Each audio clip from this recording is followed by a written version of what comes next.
Hey everybody, it's Ron, and today I'm going to be reviewing Dune, House Corrino by Brian Herbert and Kevin J. Anderson. This is the third book in their prequel trilogy, and if you want to watch or listen to my reviews of the first two books, House Atreides and House Harkonnen, head over to my Dune playlist and check them out. Thanks. Okay, so House Atreides was a good start for me. I liked spending more time with characters that didn't have a lot to do in the original Dune novel, and House Harkonnen had a few hiccups, but I enjoyed that book as well, so this whole trilogy has been pretty fun to read. I understand that not all Dune fans feel this way, but having finally finished this full trilogy, I don't really think this does any damage to the original Frank Herbert novels, aside from a couple little things. Learning about what all of these characters were up to isn't completely necessary to enjoy Frank Herbert's 6 novels, obviously, but they do add a little context and build up to the events of the original Dune in a pretty complex way. To me, it's not great and it's not bad. It's just an interesting little expansion of the Dune universe, and overall, it worked for me. I tried not to compare it to the original novels because it was never going to reach those heights, but instead I just immersed myself in this world and enjoyed the more action and adventure elements that aren't really present in Frank Herbert's work.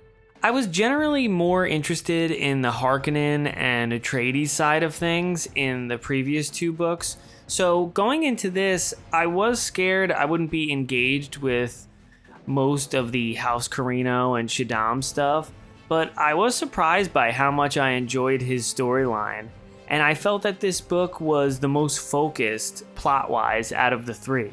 I also think this really sets up Shaddam's motivation for orchestrating his plan in the original Dune, because we get to see what makes him tick while in power, and we find out that he's not a very smart leader, but he is ruthless.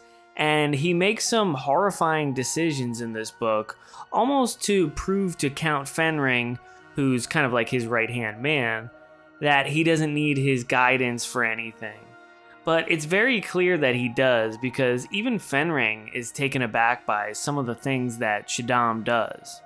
Now, when I first read about their plan to create a synthetic spice, I thought it was a pretty stupid idea, but I ultimately liked the way it was handled here.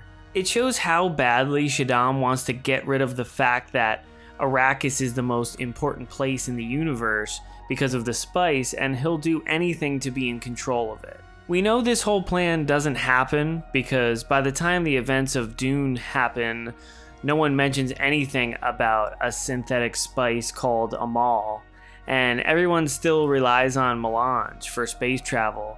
But I have to say, I was interested in reading about how this plan would fall apart, and it was done pretty well because, like I said, it's just a scenario to show what people like Shaddam will scheme to have complete power over the Landsraad and the Spacing Guild.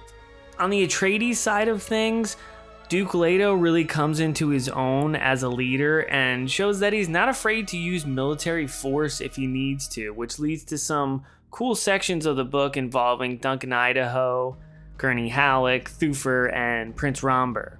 The Harkonnens take a back seat in this novel compared to everyone else, but I feel like the Atreides and Corrino stories were so strong that it didn't really matter too much.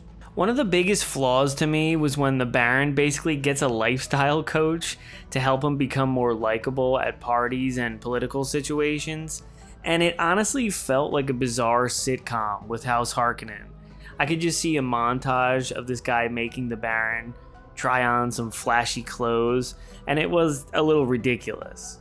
Even though it ends in horrific Harkonnen fashion, I didn't really see the point in having this little side plot going on in this book, which was kind of disappointing because I usually enjoy reading about how despicable House Harkonnen is. Another side plot that I think took up a little too much time was the introduction of Shaddam's blood relative, but it did answer a question that I had way back in my review of a Dune comic called A Whisper of Caladan Seas, where the idea of a jongleur is mentioned, and I had no idea what that was at the time, but I guess it was first introduced in this book, and Tyros Refa, who is the bastard son of Shaddam's father Elrud, is presented as a jongleur, which is basically like a super storyteller, which I still think is kind of stupid. It's kind of in the same vein as something like the Bene Gesserit sisters using the voice on you to control you, but these guys can tell a story or act and make you experience it in a heightened way, basically. It's a side story that actually takes up a decent section of this book, and I guess it shows how ruthless Shaddam is, because he's literally willing to lay waste to a planet to kill someone like Tyros, who he sees as a threat to his position on the Golden Lion throne. And it's a little ridiculous because Refa literally has no intent to take over, even though he is a part of the Corrino bloodline. The Liet Kynes stuff on Arrakis is kept to a minimum, which was okay with me because I found those sections to be the most boring in the previous novels. But it was cool to read about Stilgar coming into his own, and the Fremen provide some barbaric retaliation against the Harkonnen troops stationed on Arrakis. Duncan doesn't have as much to do in this compared to the last book, House Harkonnen, but I like that he was basically Leto's right-hand man taking care of business during most of the battles, and that was pretty fun to read. Gurney assists Prince Romber on his journey back to Ix, and it was very satisfying to finally get a conclusion to this conflict because the Tleilaxu took over Ix all the way back in House Atreides, and it was great to have them come in and give Kater Pilru some much needed assistance because his life was literally hell on Ix for so many years, so it was nice to see him succeed even though the end of that battle is bittersweet. Jessica has an interesting role in this book because she's obviously carrying a boy that we all know is Paul, and she doesn't know how the sisterhood is going to react because she was supposed to have a girl for the Kwisatz Haderach breeding program. I was surprised with how this played out because I didn't see Piter playing a role in it, but it does set up his creepy fascination with Jessica. I actually liked that he ended up kidnapping baby Paul because it added some nice tension to see how Paul was going to get rescued, but I didn't like that Mohiam literally killed Piter. When I first read that part, I was like, hey, wait a minute, Piter is in Dune, but then I realized that this is Dune, and I guess he'll be brought back as a Gola by the Tleilaxu? So does that mean Piter in Dune isn't really actually Piter, like the original one? I'm not sure how I feel about that, but it is an interesting decision for these Dune prequels. So overall, I was pleasantly surprised with how they handled Shaddam's rise to power, because they really portray him as an unstable, petty leader, and he did some terrible things in this on a level that I don't even think the Baron could reach.